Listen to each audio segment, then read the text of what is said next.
Black America. John Lewis here again with Xknown. I'd like to welcome you to episode 2 of Xcast, Voices of the Unforgotten.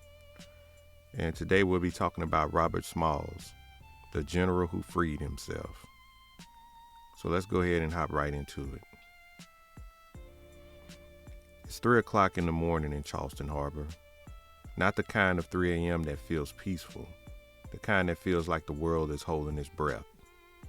The tides whispers against wooden docks, ropes groan, fog curls low over the waters like it's trying to hide something.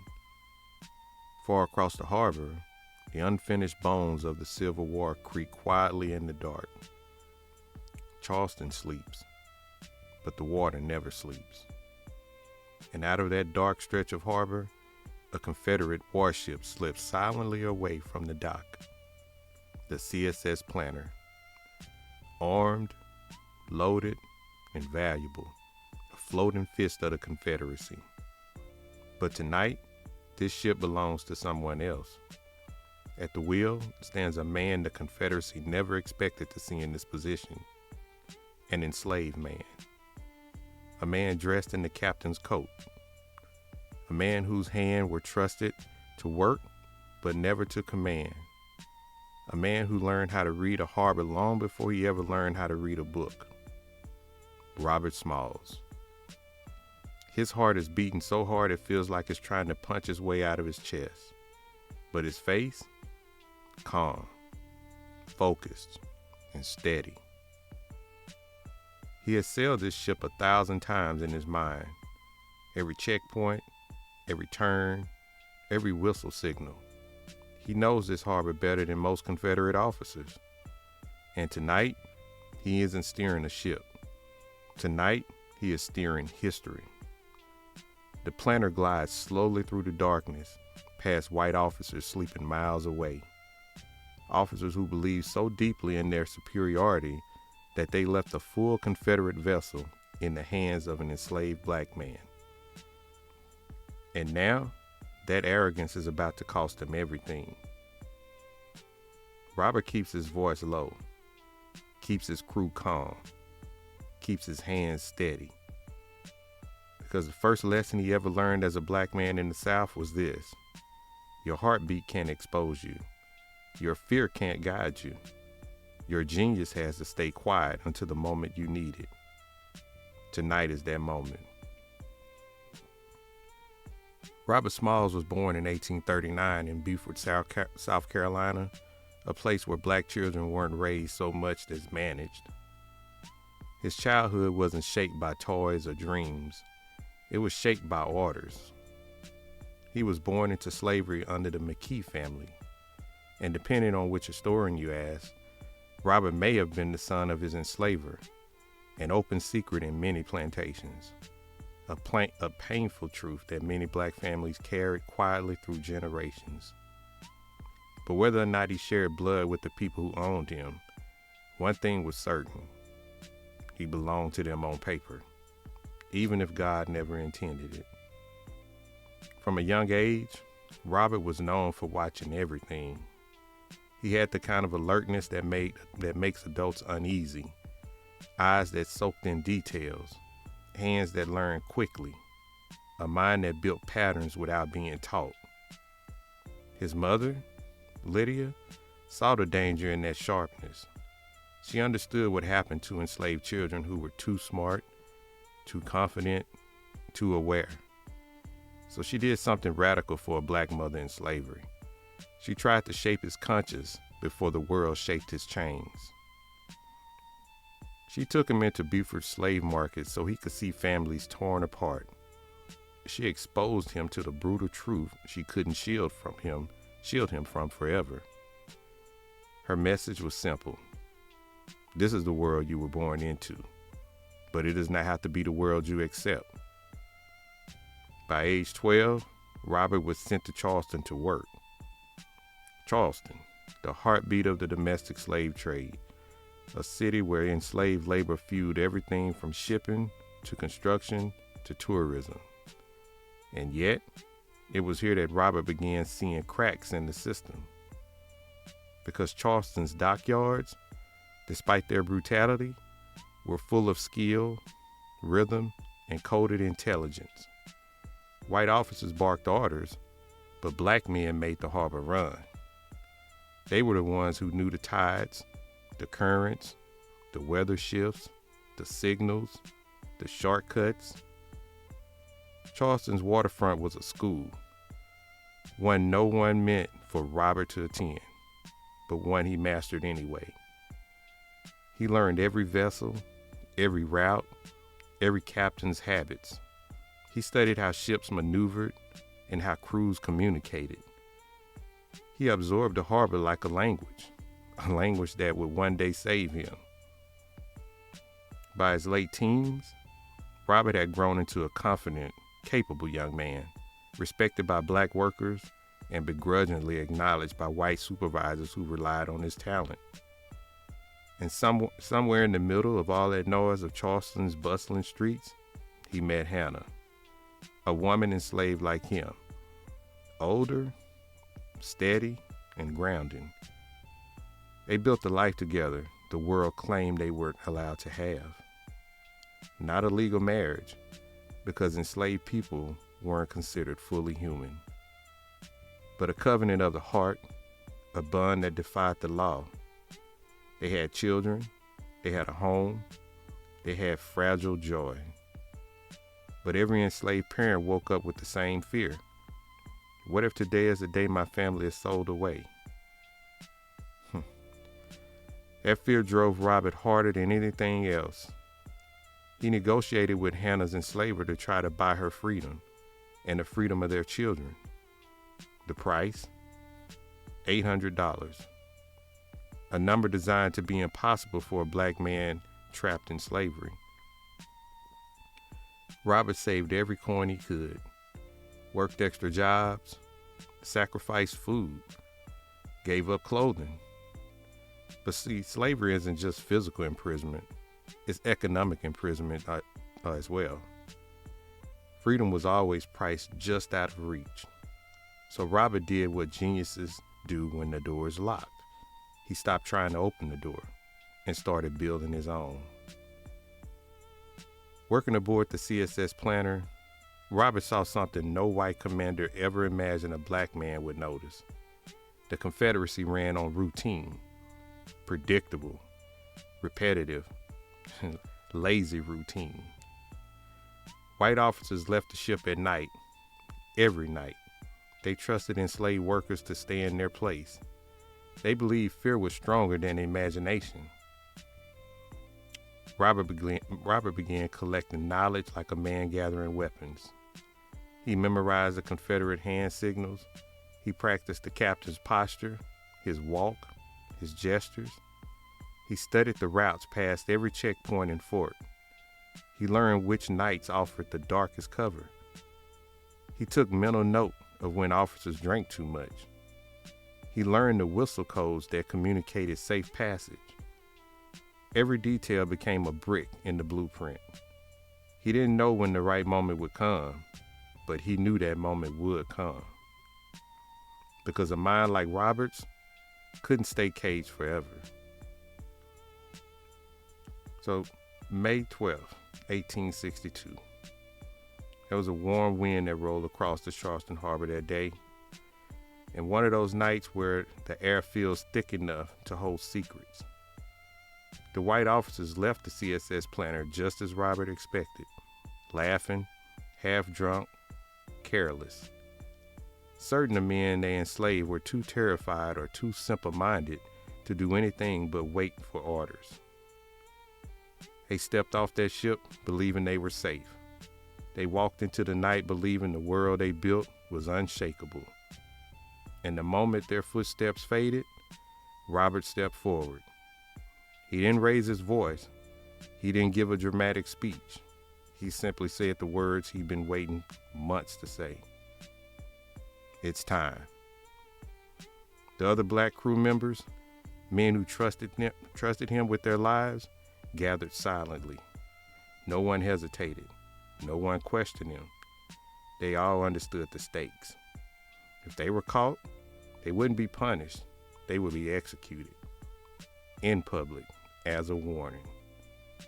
But every man on that ship had already decided something important.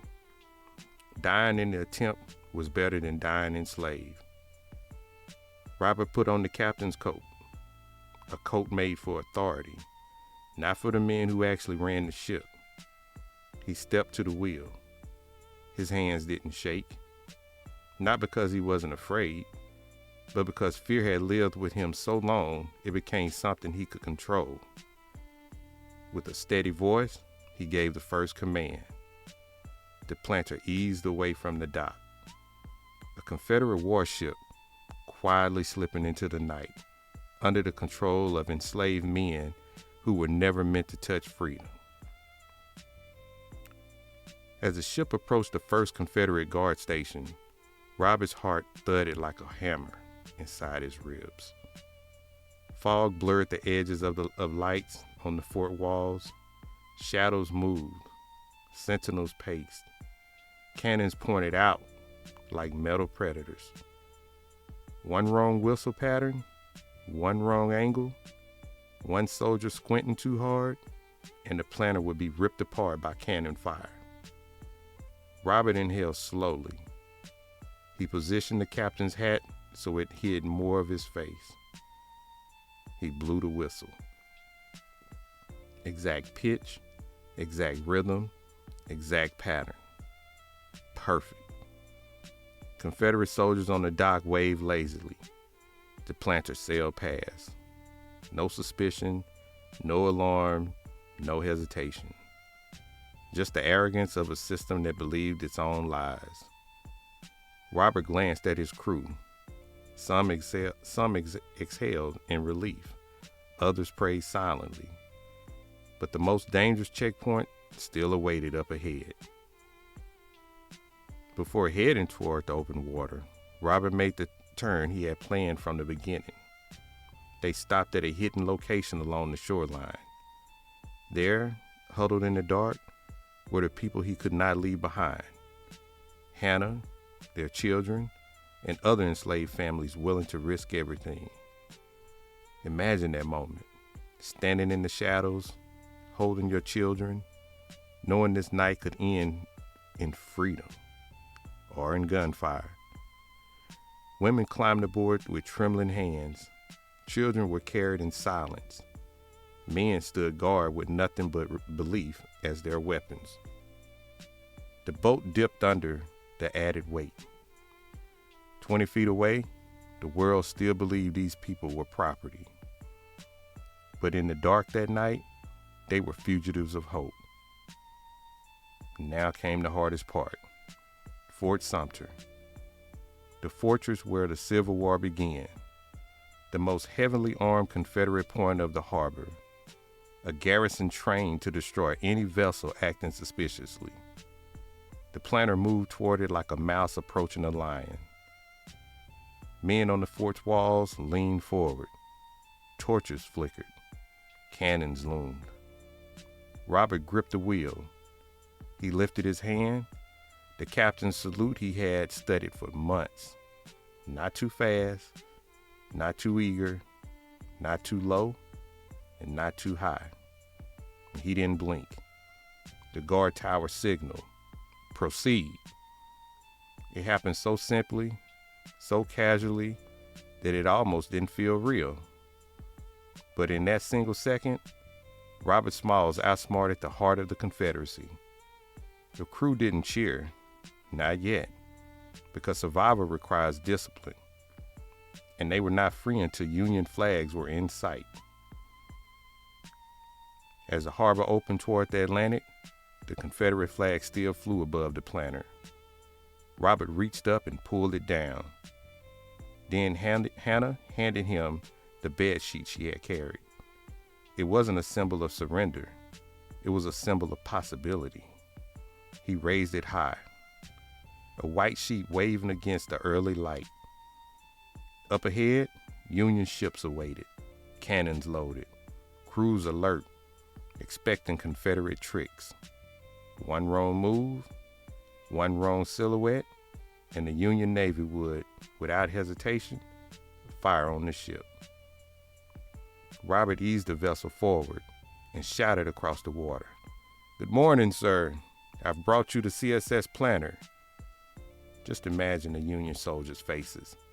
A Confederate gunship sailing directly toward them under the command of a black man, filled with enslaved families, waving a bed sheet. It defied everything they thought possible. When Robert stepped onto the deck of the Union ship, he felt something he had never felt before. Air without ownership. He stood tall, not as property, not as cargo, not as labor, but as the man who had just pulled off one of the greatest escapes in American history. The Union officers were stunned. They expected fear. They found command. They expected confusion. They found clarity. They expected luck, but they found strategy. Robert Smalls didn't just run to freedom. He delivered the Union, a fully intact Confederate warship, 7 heavy cannons, ammunition, battle maps, Confederate codes, intelligence on fortifications, the moral boost of a brilliant escape. The newspaper would soon declare, "A hero delivers a prize." But prize doesn't capture what happened that morning. Robert brought the Union something immeasurable. Proof. Proof that enslaved black people were not passive. Proof that they were thinkers, leaders, tacticians. Proof that slavery tried to suppress genius, but genius survived anyway. The Union Navy welcomed him, not as a runaway, but as a partner. Robert served in 17 military engagements, including dangerous operations along the South Carolina coast. He later piloted the Planner under the Union command. He dodged artillery fire, he delivered troops, he evacuated civilians. And each time he stepped onto the deck, he carried a story stronger than any uniform. He was the man who freed himself, his family, and his future with a plan, not permission. Freedom did not give Robert Smalls rest. Freedom gave him responsibility. The moment he stepped onto Union soil, he understood something many people didn't understand today. Emancipation isn't the end. Emancipation is the beginning of the work. Robert didn't run north. He didn't hide. He didn't disappear into safety. He went back home, back into the South, back into a land that still carried the scent of chains. Why? Because his people were still there. Because Hannah was still there. Their children were still there. His mother was still there. And because freedom, if it does not extend to your community, is unfinished. After the war, Robert earned reward money for delivering the planter, money he used for something almost unimaginably symbolic. He purchased a house where he and his mother had been enslaved. Let that settle in for a minute. A man born in bondage, walking through the front door of the home where he once wasn't allowed to speak freely, now is the legal owner. Not as property, as the proprietor, as the master of the space that once controlled him.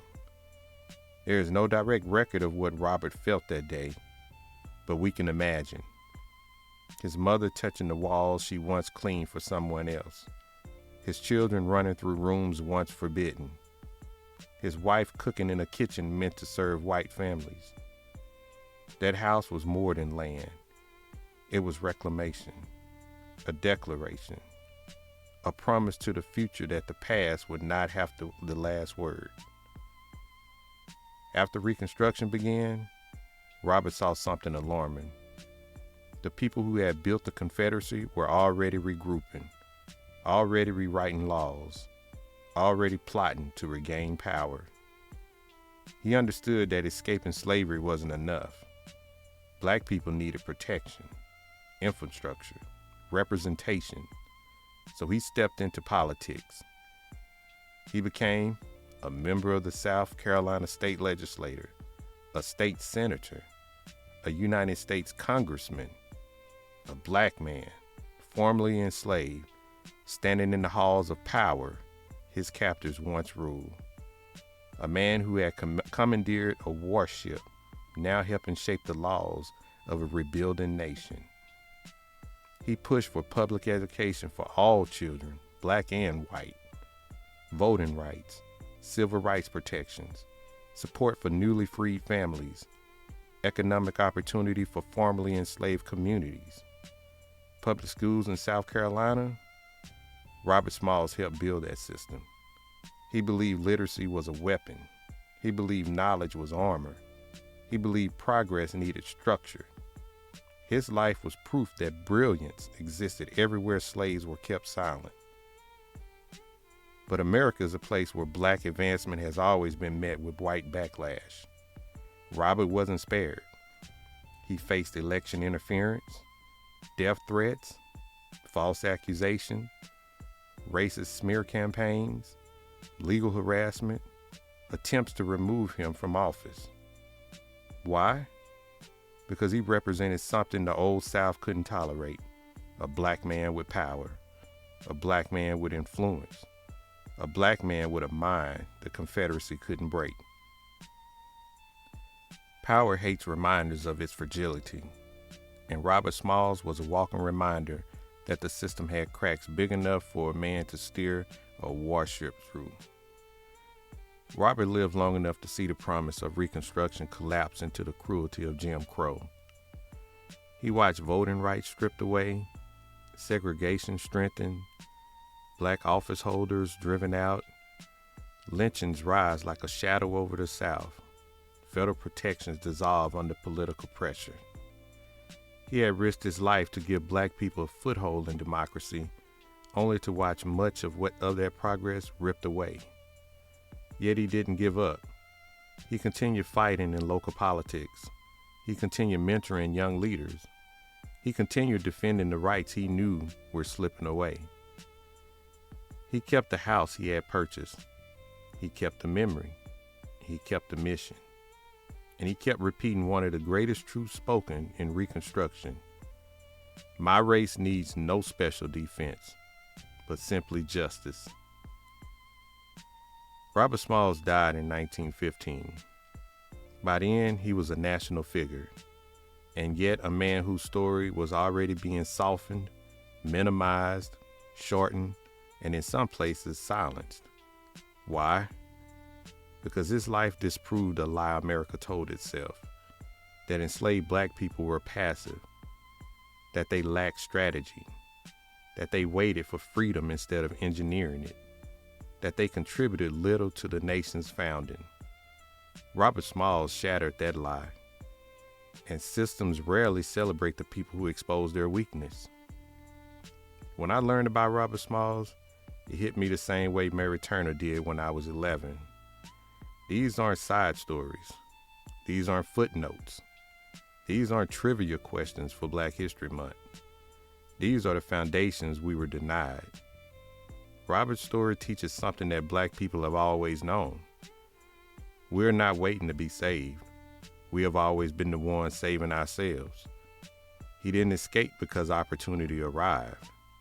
He escaped because he made opportunity, built it, steered it, calculated it down to the second.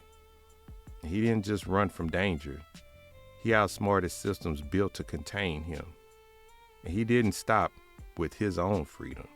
He used it to build something for generations.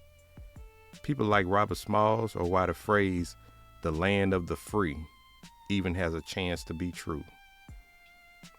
So go to Xknown.com right now. Read that mission statement again. Look through that Share the Knowledge page. Copy and post that, repost that link, because it's on us to share it, because they won't. I'm gonna say that again. Go to Xknown.com right now. Read through that mission statement again. Look through the Share the Knowledge page. Copy and repost that link, because it's on us to share it, because they won't. Wear the legacy. Let people ask you what that crest means, and tell them. Tell them about Robert Smalls. Tell them how he freed himself. Tell them how he steered a warship through Confederate waters in the dead of night. Tell them how he turned courage into strategy. Tell them how he fought for freedom long after he earned his own. Tell them why he matters. Tell them we won't forget. This is Xknown, for the people they tried to erase but couldn't.